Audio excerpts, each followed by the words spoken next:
Hi friends, welcome to Priya life style channel. வாங்க friends, இன்றைக்கி நம்ம ரெஸ்டாரண்ட் ஸ்டைலில் பன்னீர் பட்டர் மசாலா செய்யலாம். நல்லாயிருக்கும், டேஸ்ட்டாக இருக்கும். நானே எப்படா நல்லா இருக்குமான்னு நினச்சி தான் செஞ்சேன்.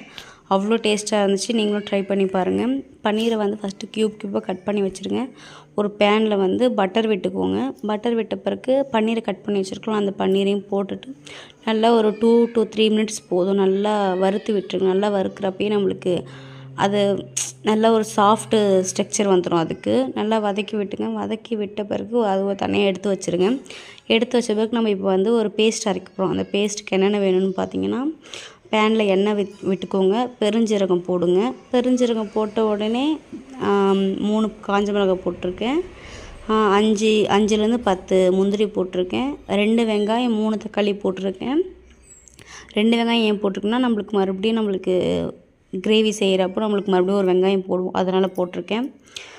அதுக்கப்புறம் என்ன பண்ணுறேன்னா, நான் இதில் வந்து இஞ்சி பூண்டு பேஸ்ட் வந்து நான் உங்கள்கிட்ட காட்டில் நான் போடுறப்ப இஞ்சி பூண்டு பேஸ்ட் வந்து நான் வீட்டிலே அப்போ தான் ஃப்ரெஷ்ஷாக அரைச்சேன். அதனால் நான் இஞ்சி பூண்டையே வந்து ஒரே ஒரு ஸ்பூன் மட்டும் எடுத்து இதிலே போட்டு நான் நல்லா வதக்கிக்கிட்டேன். அது இதில் வந்து எடுக்க முடியல. அதனால் நீங்கள் இஞ்சி பூண்டு பேஸ்ட்டையும் போட்டுக்கோங்க. எல்லாம் போட்டு ஆற வச்சு அதை தனியாக அரைச்சி எடுத்து வச்சுக்கோங்க. அதுக்கப்புறம் நம்ம ஒரு பேனில் வந்து எண்ணெய், பட்டர் விட்டுட்டு நம்ம ஹோல் ஸ்பைசஸ் போட்டுடலாம். ஹோல் ஸ்பைசஸ் போட்டோடனே ஒரு வெங்காயமும் ஒரு பச்சை மிளகாயும் நம்ம கட் பண்ணி வச்சுருக்கோம்ல, அதையும் போட்டு நல்லா வறுத்துருங்க. வறுத்த பிறகு நம்மளுக்கு மசாலா எதுவுமே கிடையாது. தனி மிளகாத்தூள் ஒரே ஒரு ஸ்பூன் போதும். ஏன்னா நம்மளுக்கு பன்னீர்லேயும் நம்ம வறுத்து வச்சுருக்கோம். அதில் 1 ஸ்பூன் போதும். 3 காஞ்ச மிளகாவும் போட்டிருக்கோம். அதனால் நம்மளுக்கு ஒரே ஒரு ஸ்பூன் தனி மிளகாத்தூள், 1 ஸ்பூன் கரம் மசாலா போதும். நம்ம அரைச்சி வச்சுருக்கோம்ல, அந்த அரைச்சி வச்ச பேஸ்ட்டையும் போட்டுருங்க. போட்டுட்டு பிறகு நம்மளுக்கு இதிலே வந்து நல்லா வதங்கி சுருண்டு வரணும். அந்த மசாலா எல்லாமே ஆல்ரெடி நம்ம வதக்கி அரைச்சிருக்கோம். அரைச்சிடோடைய ராஸ்மெல் போகணும்ல, அதனால் நம்ம எல்லாம் நல்லா ஃபுல்லாக போட்டு ஒரு 5 நிமிஷம் நல்லா வதக்கி விடுங்க. வதக்கி விட்டதில் வந்து நம்ம மிக்ஸி அலசின தண்ணியே போதும். நீங்கள் எக்ஸ்ட்ரா தண்ணி சேர்க்கணுன்னு அவசியம் இல்லை.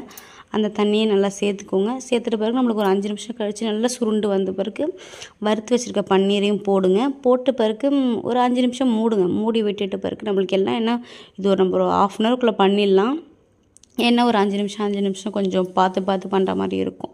லாஸ்ட்டாக ஒரு 5 மினிட்ஸ் கழித்து கஸ்தூரி மேத்தியை போட்டு ஆஃப் பண்ணிவிடுங்க. செம்ம டேஸ்ட்டாக இருக்கும். ட்ரை பண்ணி பாருங்கள். தேங்க்யூ, பாய்.